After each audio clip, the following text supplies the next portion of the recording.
So this one, we're gonna do some work with eccentrics around and through the neck.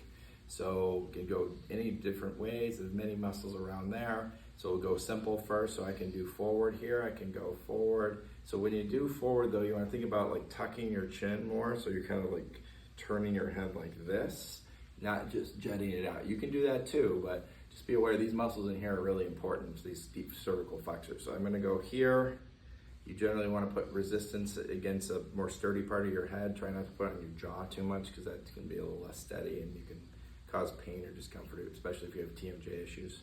So kind of here for this. So again, we're trying to push back and to try to drive, forward and then push back and kind of let the muscle kind of control the motion as they come back. You don't want to get pinching or pain on the opposite side. Trying to work those muscles here. Same thing here.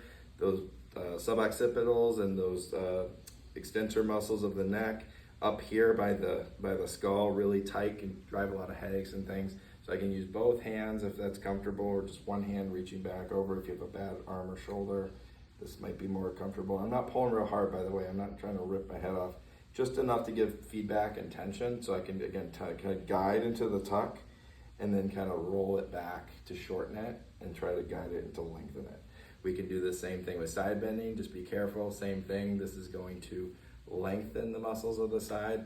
And then here, I can bias that by adding in a little rotation, or I can change the direction. I can go here and just kind of work a lot of different muscles at different angles. Speaking of rotation, that's another one I can kind of pull through. Coming across, I can use the opposite as long as you just understand the movement and resist against it. And I can do the same thing on the other side. And even like trying to crack your neck, but not really. So again, I don't want to get my jaw. I can come across here on my cheekbone, or maybe kind of like this, cradle it like that. And I can pull up against, almost like I'm turning my head like this. So it's a combination rotation, side bending. That's a trickier one, but it's a good one to get these SCM muscles. That's a good one as well.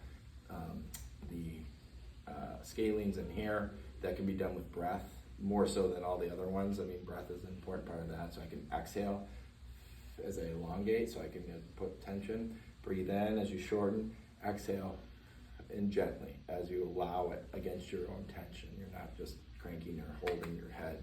You're tensioning against your resistance there. Good.